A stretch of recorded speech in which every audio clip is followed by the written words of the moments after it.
ದೊಡ್ಡಬಳ್ಳಾಪುರದಲ್ಲಿ ಪೊಲೀಸರಿಂದ ಎಂಒಬಿ parade. ಕಳ್ಳರಿಗೆ warning ಕೊಟ್ಟ ಡಿವೈಎಸ್ಪಿ ಪಾಂಡುರಂಗ. ವಯಸ್ಸಾಗಿದೆ, ಕರೆಕ್ಟಾಗಿ ಬದುಕು.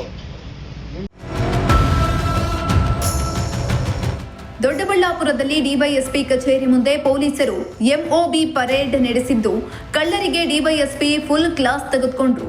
ದೊಡ್ಡಬಳ್ಳಾಪುರ ವ್ಯಾಪ್ತಿಯಲ್ಲಿ ವಿವಿಧ ಕಳ್ಳತನ ಪ್ರಕರಣದಲ್ಲಿ ಭಾಗಿಯಾಗಿದ್ದ ಕಳ್ಳರನ್ನ ಕರೆಸಿ ಪರೇಡ್ ನಡೆಸಿದ್ದು, ಕಳ್ಳರಿಗೆ ಫುಲ್ ಕ್ಲಾಸ್ ತೆಗೆದುಕೊಳ್ಳಲಾಯಿತು. ಮೋರ್ ದೆನ್ 75% ಇದ್ದಾರೆ, ಅವರಿಗೆಲ್ಲ ನೆಗ್ಲೆಕ್ಟ್ ಕೊಡ್ತೀವಿ, ಅವರು ಹಾಜರಾಗಬೇಕು.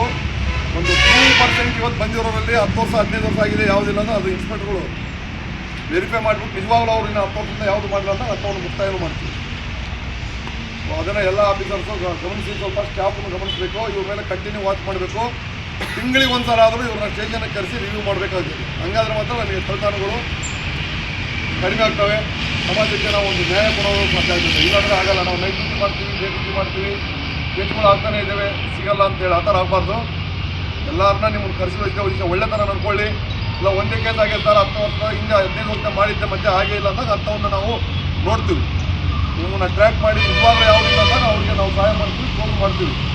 ಮತ್ತು ಮನೆಯಲ್ಲಿದ್ದೆ ಡ್ರೈವರ್ ಮಾಡ್ತಾ ಇದ್ದೀನಿ ಅಂತೇಳಿ ಮತ್ತೆ ರಾತ್ರಿ ಕಳ್ಳತನ ಮಾಡೋದು, ಅದರಿಂದ ಡ್ರೈವಿಂಗ್ ಮಾಡೋದು ಆ ಥರ ಇದ್ದರೆ ಆಗಲ್ಲ. ಎಲ್ಲರ ಯಂಗ್ಸ್ಟರ್ಸ್ ಏನು ವಿಶೇಷವಾಗಿದ್ದಾರೆ ಅವ್ರನ್ನ ಸ್ವಲ್ಪ ಲೋಕಲ್ ಆಫೀಸರ್ಸು ವಾಚ್ ಮಾಡಬೇಕು, ಮೇಲಿನ ಮೇಲೆ ಚೆಕ್ ಮಾಡ್ತಿರ್ಬೇಕು, ಡ್ರೈವರ್ ಅವ್ರನ್ನ ವಾಚ್ ಮಾಡ್ತಿರ್ಬೇಕು. ಲೋಕಲಲ್ಲೇ ಇದ್ದಾರೆ, ನಾವು ಬೇರೆ ಕಡೆ ಹುಡ್ಕೊಂಡು ಹೋಗ್ತೀವಿ ಯಾರು ಮಾಡಿದ್ದಾರೆ ಅಂತೀವಿ. ನಿಮಗೇನಾದರೂ ಇಲ್ವಾ, ನಿಮ್ಮ ಏರಿಯಾದಲ್ಲಿ ಬೇರೆ ಯಾರು ಮಾಡ್ತಾರೆ, ನೀವು ಬಂದು ನಮಗೆ ಮಾಹಿತಿ ಕೊಡ್ರಿ, ನಾವು ನಿಮ್ಮ ಹೆಸರುಗಳನ್ನು ಗುಪ್ತವಾಗಿಟ್ಟು ನಾವು ಪತ್ತೆ ಮಾಡ್ತೀವಿ. ಇನ್ನು ದೊಡ್ಡಬಳ್ಳಾಪುರ ಡಿವೈಎಸ್ಪಿ ಕಚೇರಿ ಮುಂದೆ ಎಂಒಬಿ ಪರೇಡ್ ನಡೆಸಿದ್ದು, ದೊಡ್ಡಬಳ್ಳಾಪುರ ಪೊಲೀಸ್ ಉಪವಿಭಾಗದ 7 ಪೊಲೀಸ್ ಠಾಣೆಯ ಸುಮಾರು 117 ಮಂದಿ ಆರೋಪಿಗಳು ಪರೇಡ್ನಲ್ಲಿ ಭಾಗಿಯಾಗಿದ್ದರು. ಕಳ್ಳರಿಗೆ ಡಿವೈಎಸ್ಪಿ ಪಾಂಡುರಂಗ ನೇತೃತ್ವದ ಅಧಿಕಾರಿಗಳು ಫುಲ್ ಕ್ಲಾಸ್ ತೆಗೆದುಕೊಂಡ್ರು. ಪ್ರತಿಯೊಬ್ಬ ಆರೋಪಿಗಳನ್ನು ಮಾತನಾಡಿಸಿದ ಡಿವೈಎಸ್ಪಿ ಪಾಂಡುರಂಗ, ಹಳೆ ಕಳ್ಳರ ಮೇಲೆ ಪೊಲೀಸರ ನಿಗಾ ಯಾವಾಗಲೂ ಇದ್ದೇ ಇರುತ್ತದೆ. ರಾತ್ರಿ ಕಳ್ಳತನ ಮಾಡಿ ಬೆಳಗ್ಗೆ ಡ್ಯೂಟಿ ಅಂತ ಹೇಳಿದ್ರೆ ಪೊಲೀಸರು ಸುಮ್ಮನೆ ಇರೋದಿಲ್ಲ. ಸಮಾಜದಲ್ಲಿ ಗೌರವಯುತವಾಗಿ ಬಾಳಲು ಡಿವೈಎಸ್ಪಿ ಪಾಂಡುರಂಗ ಸಲಹೆಯನ್ನ ನೀಡಿದ್ರು. ಇನ್ನು ಇದೇ ವೇಳೆ ಕಳ್ಳರ ಬಗ್ಗೆ ಮಾಹಿತಿ ದೊರೆತರೆ ಕೂಡಲೇ ಪೊಲೀಸ್ ಠಾಣೆಗೆ ತಿಳಿಸುವಂತೆ ಸಲಹೆಯನ್ನ ನೀಡಿದ್ರು. ಮೋಟ್ರ್ ಹೋಗಬಾರ್ದಲ್ಲಿ, ಇಲ್ಲ ಬೇರೆಯವ್ರು ನಿಮ್ಮ ಏರಿಯಾದ ಬಂದ್ರೆ ನಿಮಗೆ ಗೊತ್ತಾಗಬೇಕು. ಮತ್ತು ರೈತರು ಅಮಾಯಕರು ಮೋಟ್ರ್ ಹೋಗ್ತಾನೆ ಇರ್ತವೆ. ಸಾಕು ಕಚ್ಗಳು ಹೇಳ್ರಿ, ಮತ್ತೆ ಮೋಟ್ರ್ ಬಿಡಕ್ಕೆ ಗೊತ್ತಾವೆ. ಯಾರು ಬಂದರೆ ಏರಿಯಾದಲ್ಲಿ ನಿಮ್ಮ ಏರಿಯಾದಲ್ಲಿ ಹೇಳ್ಬೇಕಲ್ಲ, ನೀವು ಕಚ್ಗಳು ಹೇಳ್ತೀರಿ. ರೈತರು ಕೇಸ್ ಕೊಟ್ಟು ಬಾಯ್ ಕರ್ಕೊಂಡು ನೋಡ್ಬೇಕು. ನಿಮಗೆ ನೀನು ಕೆಲಸ ಮಾಡ್ತಿದ್ಯಾ, ಮತ್ತೆ ಅವ್ರನ್ನ ಇನ್ನೂ ಹೋಗಬಾರ್ದು. ಗೊತ್ತಾಯ್ತಾ? ಇದನ್ನಾಯ್ತು ಕೇಸ್ ಆಗಿ ಎಲ್ಲಿ ಕಿತ್ಕೊಂಡಿದ್ರಿ? ತೂಪ್ಗೆರೆಯಲ್ಲಿ. ಮತ್ತು ಈಗ ರೀಸೆಂಟ್ಲಿ ಆಗಿರೋ ಅದು ಯಾರು ಮಾಡಿದ್ದಾರೆ?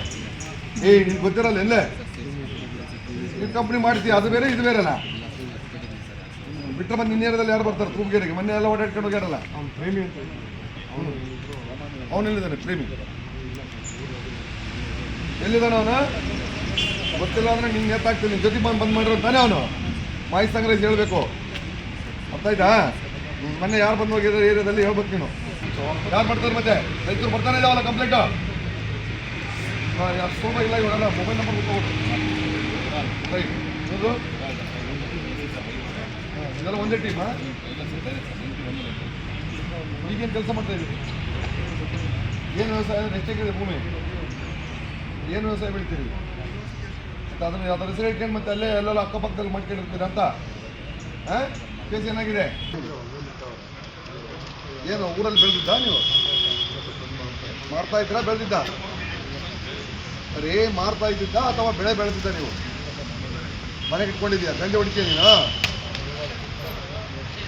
ಬೇಡ, ವಯಸ್ಸಾಗಿದೆ, ಕರೆಕ್ಟಾಗಿ ಬದುಕು. ಹೇಗೇನಾಗ್ತೀಯ? ಮತ್ತೆ ಸಪ್ಲೈ ಮಾಡಿದ್ರೆ ಮತ್ತೆ ನೀನು ಆರೋಪಿ ಆಗಲ್ಲೇನೋ? ನಿಮ್ಮ ತಲೆ ಗೊತ್ತಿಲ್ಲ ನಿನಗೆ? ವೆರಿಫೈ ಮಾಡಬೇಕಲ್ಲ, ನಿಮ್ಮ ಕೆಲಸ ಅಲ್ವಾ ಅದು? ಮತ್ತೆ ಅದನ್ನೇ ಮಾಡ್ತಾ ಇದ್ದೀಗ. ಅದನ್ನಕ್ಕೆ ಟೆಂಪೋ ಬಳಸ್ತೀಯ? ಟೆಂಪೋ ಜಪ್ತಿ ಮಾಡಬೇಕಾಗಿತ್ತು ಒಂದು ಇವ್ರದ್ದು. ಹಾಂ, ಬೈಕ್ ತಪ್ಪಿರ್ತಾನ ಅವನು. ಏನ ಏನು ಮಾಡಿದೆ? ನಿನ್ನ ಮೇಲೆ ಆಗ್ತಾನೆ, ನಿನ್ನ ತಲೆ ಮೇಲೆ. ಅವನೆಲ್ಲಿದ್ದಾನೆ? ಮತ್ತು ಅವ್ನು ಹಿಡ್ಕೊಂಬರಿಲ್ಲ. ಮತ್ತು ಯಾರು ಹಾಜರಾಗಿಲ್ಲ ಅವ್ರಿಗೆ ಕಾನ್ಸಂಟ್ರೇಷನ್ ಮಾಡಿರಿ ನೀವು. ಕೇಸ್ ಬೇರೆ ನಡೀತಾ ಇದೆ, 12:25 ಅವ್ನು ಹಾಜರಾಗ್ತಾ ಇಲ್ಲ ಕೋರ್ಟ್ಗೆ ಬರ್ತಾ ಇಲ್ಲ. ಅವ್ನು ಪತ್ತೆ ಮಾಡಿ ನೋಟ್ ಮಾಡ್ಕೊಂಡ್ರೆ ಸ್ವಲ್ಪ ಏನೋ ಅವನ ಹೆಸರು ಜಬಿ ಅಂತ ನೋಟ್ ಮಾಡ್ಕೊಳ್ಳಿ ಅವನು ಅಂಥವ್ರನ್ನ ಇಟ್ಕೊಂಬರ್ಬೇಕು ನಾವು ಮೇಯ್ನು ನಿಮ್ಮದು ಕೇಸು ನೋಡಿ ಎಲ್ಲಿ ಮಾಡಿದ್ರಿ ಏನು ಕುಡ್ಕೊಂಡು ಹೋಗಿದ್ವಿ ಅಂದ್ರೆ ಹಾಗೆ ಹೋಗ್ಬಿಡ್ತಾವ ಅಲ್ಲೆಲ್ಲ ಮತ್ತೆ ಕತೆ ಹೇಳ್ತೀಯಾ